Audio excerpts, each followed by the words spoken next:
Peace. Highest heart, love. Welcome to the YouTube book reading of The Healing Power of Water by Dr. Masaru Emoto. So, welcome. Peace, everyone.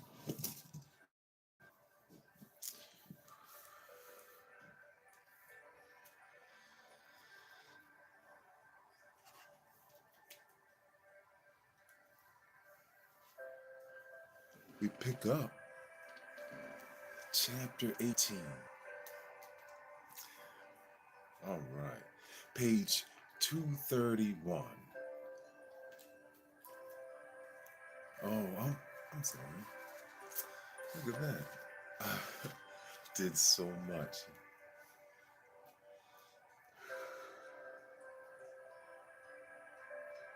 All right.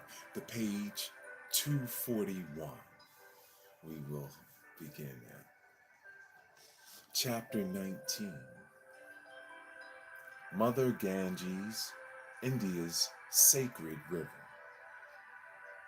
by Elizabeth Puttick, PhD.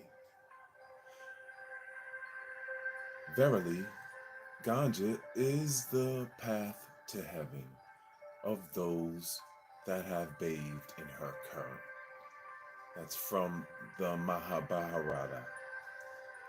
And the story of the Ganges from her source to the sea from old times to new is the story of India's civilization. That's from Jawaharlal Nehru. Sacred water in Hinduism. Hinduism is the world's oldest religion, rooted in a reverence for nature and the interconnectedness of life that's largely missing in Western culture. In an animistic society, nature is alive with spirit, literally animated. Every rock, tree, and stream has its own spirit, which humans can perceive and communicate with. Oblations may be offered to in return for blessings. Over time, in a development that Westerners call polytheism, the most important spirits became personified as gods and goddesses, with greater powers requiring more elaborate procreation rituals. Water has been an object of worship from time immemorial, and among the most worshipped deities are Indra, king of heaven and god of rain, Varuna, god of water, and the river goddesses. Over the last few millennia, Hinduism has evolved through many different stages and manifestations, becoming more urbanized and sophisticated. But nature gods and goddesses are still worshipped in the villages, even in urban society. They remain vital spiritual and artistic forces. Peace, everyone. Thank you for reading with us The Healing Power of Water. We're in chapter 19.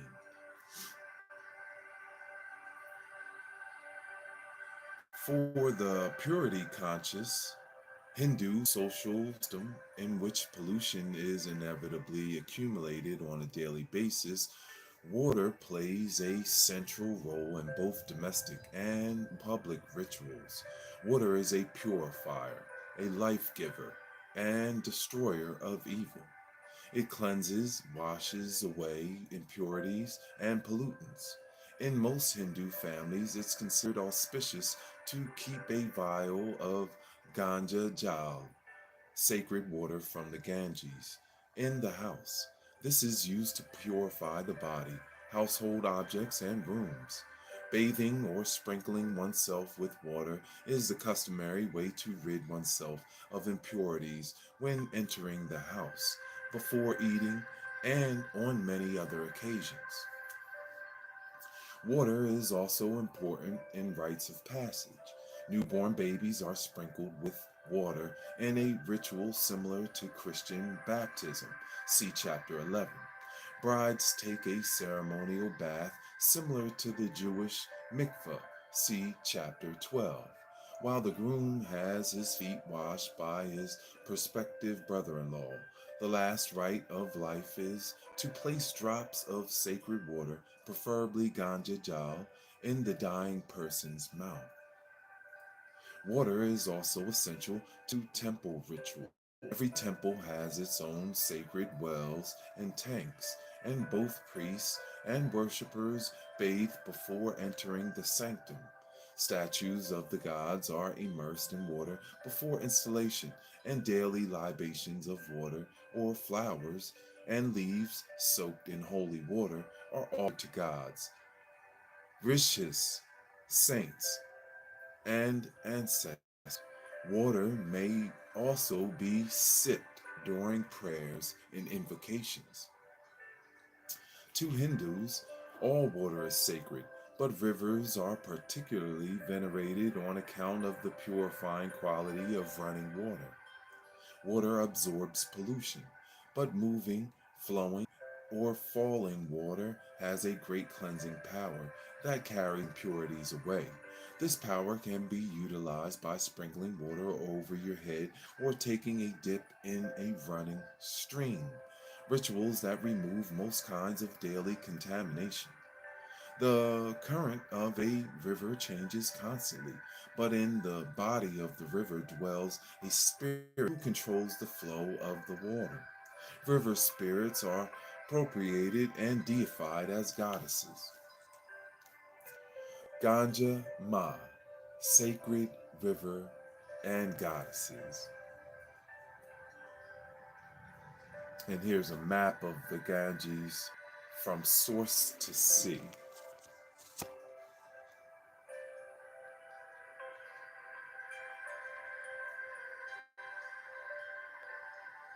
All right, from Ganges from source to sea.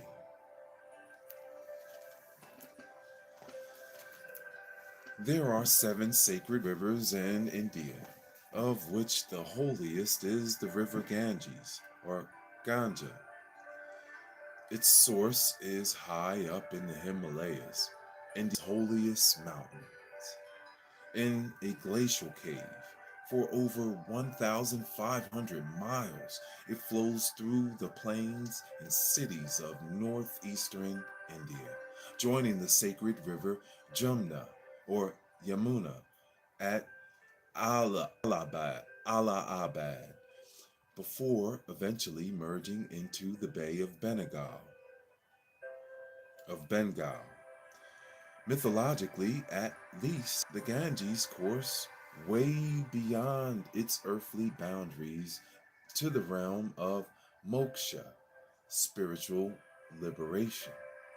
The Ganges has been held sacred for millennia and is repeatedly invoked in sacred Hindu texts, the Vedas, the Ramayana, and the Mahabharata. There's a satellite image of the Ganges right here.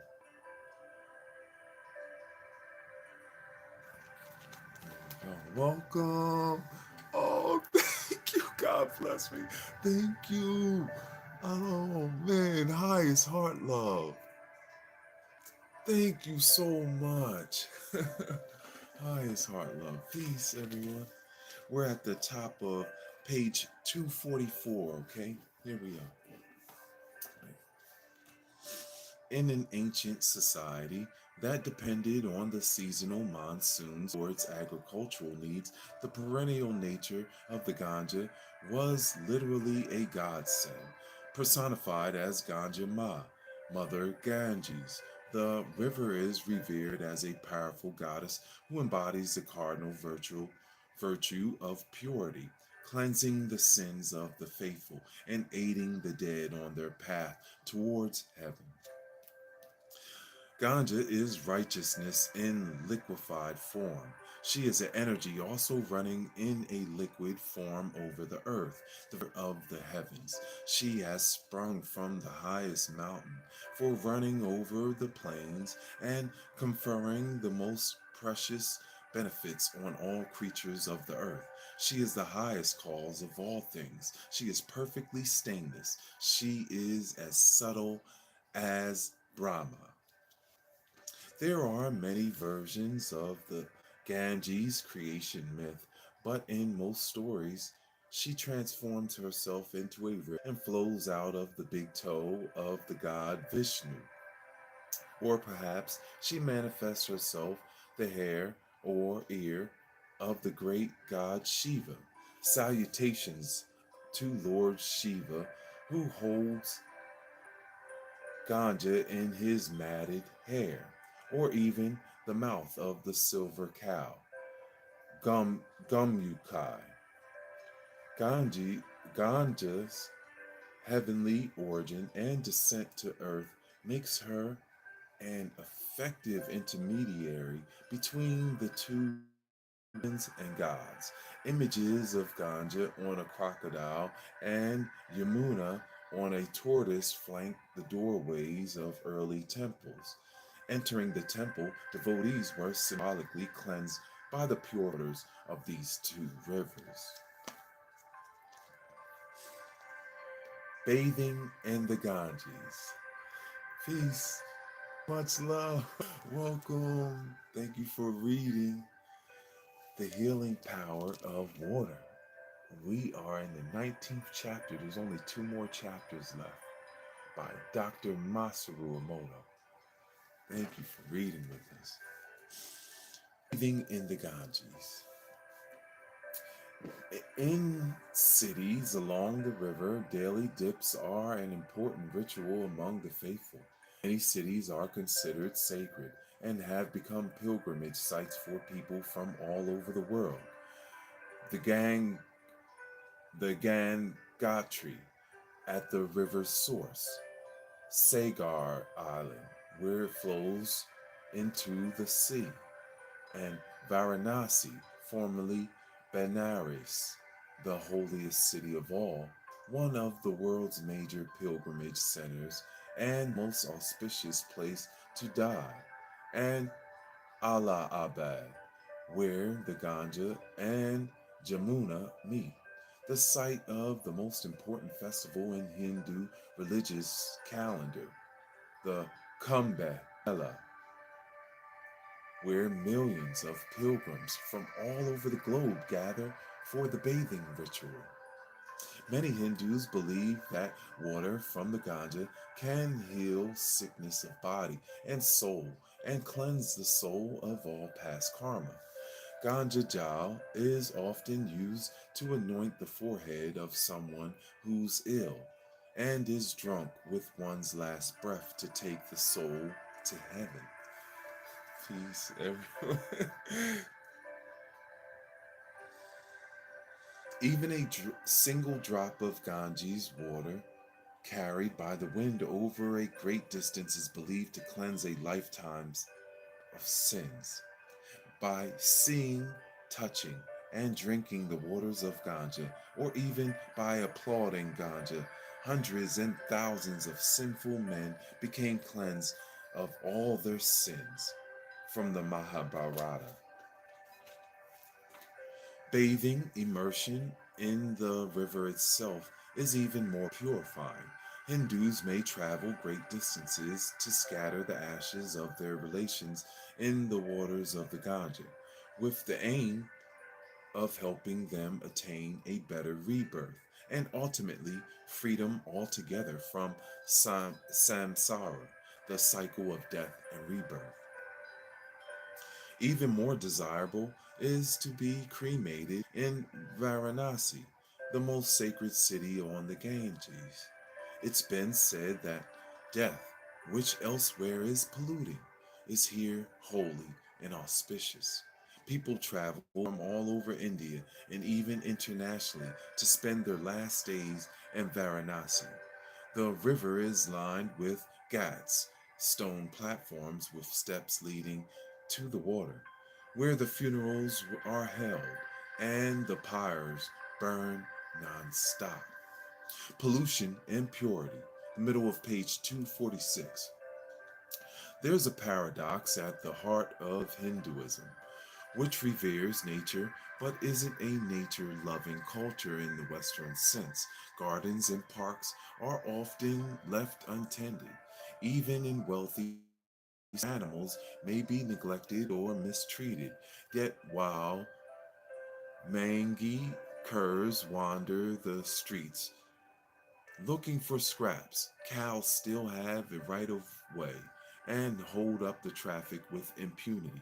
Plants may wither, unwatered, under the burning sun, while garlands adorn honored guests and idols. The implications of this contrast between belief and practice have ironic and tragic consequences in the ritual use and abuse of India's sacred rivers. As a mother, Ganga is tangible, accessible, and all accepting. No one is denied her blessing. However, though her devotees revere her, they don't always treat her with the love and respect she deserves in return for her many blessings. While the spiritual purity of the Ganges has remained unchallenged for millennia, her physical purity has deteriorated to the point where she has become one of the most polluted rivers on earth. Sheesh. Many of the world's rivers are contaminated through human exploitation, but the Ganges has suffered particularly, partly as a consequence of what could be called sexual exploitation. Thousands of sick people with open wounds and festering ulcers bathe in the river daily to get healed, and these numbers swell into the millions during festivals, which also puts tremendous strain on the antiquated sewage system. Dying in Varanasi takes the impurity out of death, but at the cost of putting pollution in the river. Some 40,000 cremations are performed there each year, and many more take place on other sites along the river. Most funerals are carried out on wood pyres that don't reduce the body to ashes, but the remains are thrown into the water regardless to be fought over by dogs and vultures. The thousands more who can't afford cremation have their bodies simply thrown into the Ganges.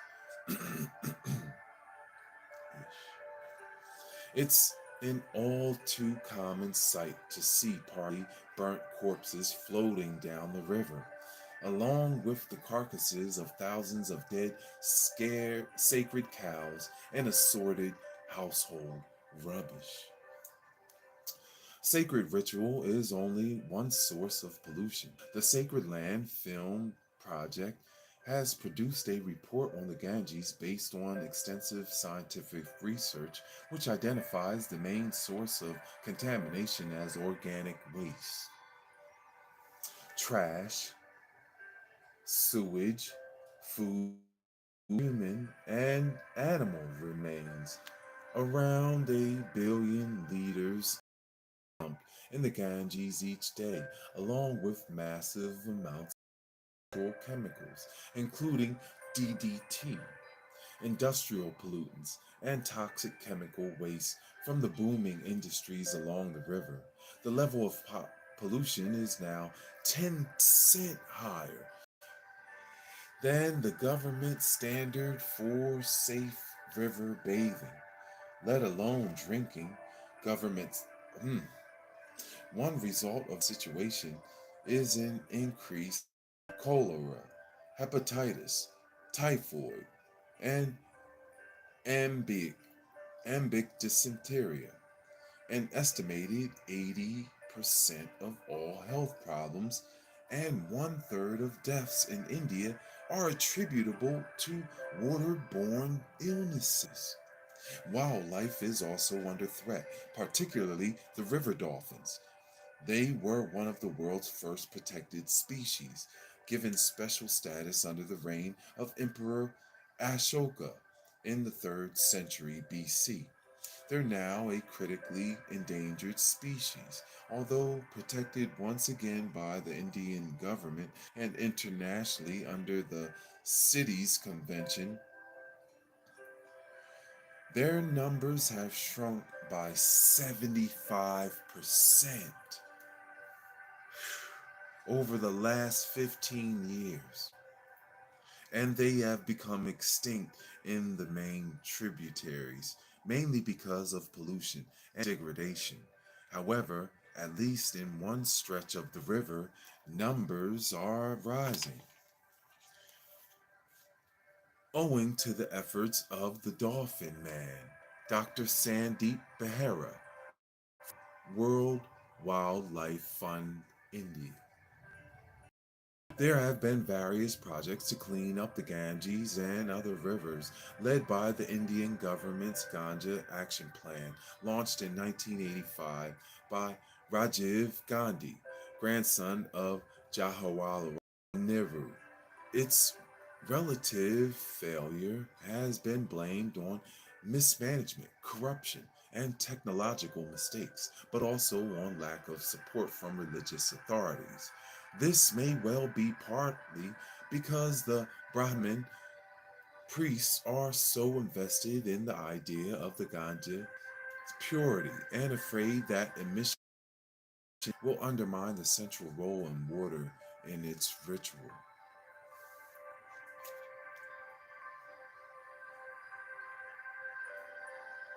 as well as their own authority. Mm-mm-mm.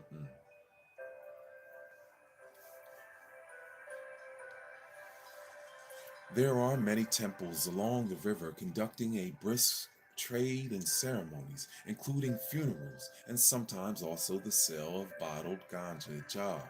The more traditional priests still believe that blessing ganja jar purifies it, although they're now a very small minority in view of the scale of the problem. One famous environmental campaigner is Dr. Veer Bhadra Mishra, a Hindu priest who's also a civil engineer. He approaches pollution from both a scientific and a spiritual perspective and has proposed an alternative sewage treatment plan for Varanasi that's compatible with the climate and conditions of India. His Clean Ganja campaign is currently trying to persuade India's central government to adopt the plan, so far without success. Peace, everyone. Ice Heart Love. Thank you for reading with us. You guys are so honorable in the chat, too, man. Heart Love. Ice Heart Love.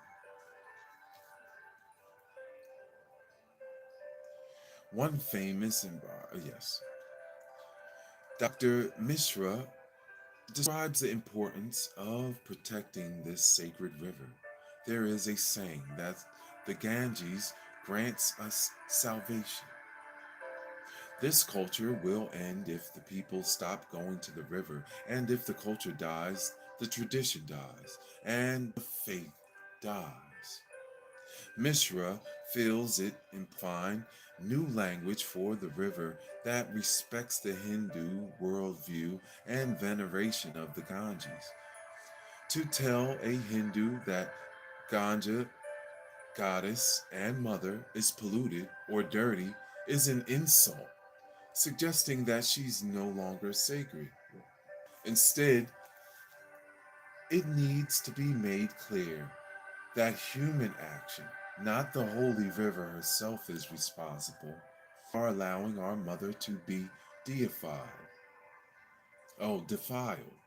This approach has stimulated grassroots involvement in the cleanup effort and is transforming the work for environmental preservation into a model for cultural and religious preservation as well. A middle way integrating science and spirituality. Peace, everyone. Peace, peace.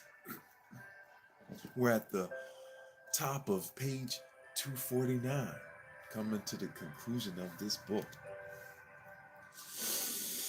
It's unknown how many people have been healed by bathing in the Ganges. Clearly, it's hazardous, and drinking the water is even riskier, although most bottled ganja gels are strictly processed and filtered or issued with a warning not to drink it. My Indian guru used to mock the credulous fools who drank the water direct from the river, but including some Westerners who might be expected to be smarter, gulp it down enthusiastically. As a result, they often contract hepatitis, typhoid, or cholera. There's a belief that Indians are less likely to get sick than Westerners of their faith, but the virological explanation is that they do become ill but manifest fewer symptoms because their bodies have suppressed the reaction. On the other hand, there are stories of miraculous cures. It's hard for the rational, critical Western mind to believe that the power of the mind can overcome the effects of such an enormous range and volume of pollutants. Although we know that the placebo effects has great potency. However, there have been some very persuasive experiments demonstrating the power of prayer and intention in healing. And it seems likely that the collective faith of so many millions of pilgrims could have a transformative, therapeutic effect, both on the water and on the human body. It would be interesting to conduct experiments on Ganges water in the footsteps of Dr. Emoto to determine how far blessing and thanking the water could alter its condition, both at sacred sites along the river and on bottled ganja jal sold for ritual purposes. One exciting, radical implication of Dr. Emoto's findings is a democratization of the process of working with energy and bestowing blessings. His results indicate that any person with a pure heart and a clear intention can trigger a transformative effect on water crystals, thus undermining the need for priestly ritual and intervention. If human consciousness can truly affect the structure of war, evidence clearly demonstrates, then we all have the power to heal, whether we're ordained or not. I think it's important to find a middle way between the extremes of hard-nosed scientific materialism and undergrounded, gullible spirituality. Having lived in India for years, I've witnessed and experienced the literal ill effects of unclean water, which is a major risk to personal and public health. In my opinion, environmental campaigners like Veer Bahadra Mishra and Vandana Shiva and charities such as WaterAid, which save the lives and improve the health of millions of poor people, do more good physically, environmentally, and spiritually than businesses, including temples peddling holy water at the very small price of $35 a bottle to wealthy pilgrims and tourists. I can't accept that a drop of ganja jal cancels all your karmic debt. Attaining merit surely requires a more muscular effort, a more engaged spirituality. I'd like to give the last word to Dr. Veer Bahadra Mishra, who has done so much to publicize the crisis, provide practical solutions, and integrate the opposing philosophies, and has been recognized on the United Nations Environmental Programme's Global 500 Roll of Honor, as well as honored as a Time magazine Hero of the Planet. For Mishra, the Ganja represents the meeting point where two worlds combine, He describes the world of scientific thought as being one bank of the river, and the deeply spiritual world, one alive with a limitless pantheon. I would say there are as many gods and goddesses as people who live in India, as the other bank.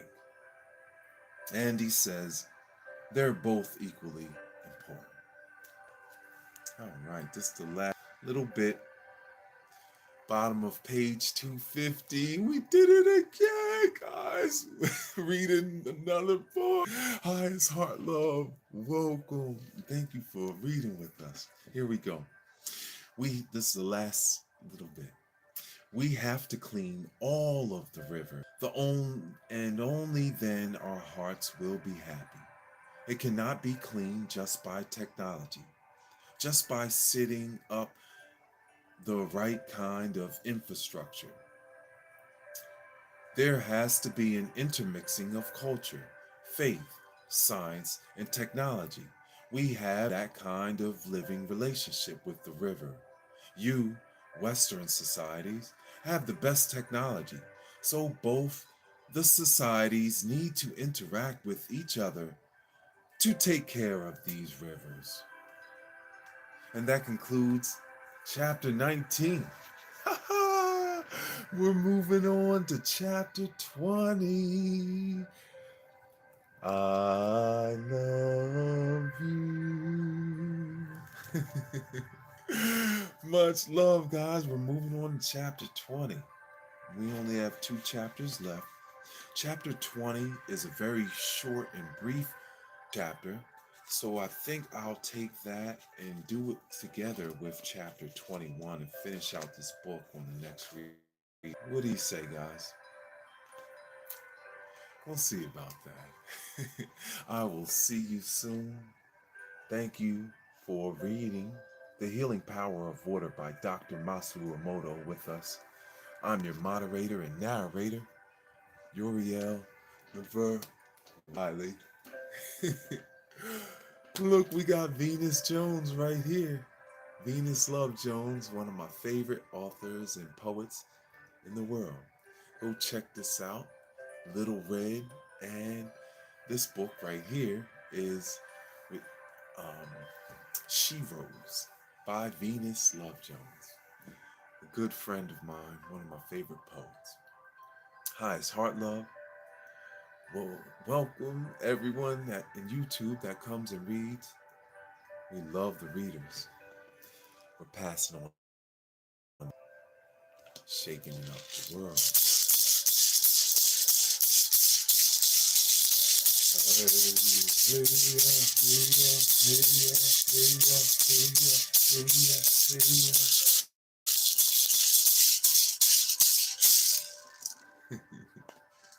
Shaking it up. Much love, guys. Enjoy your day.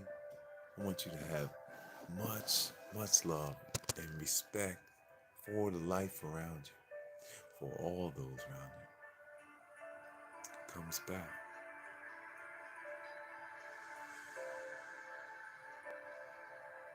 Hi, it's Hard Love. I love you guys.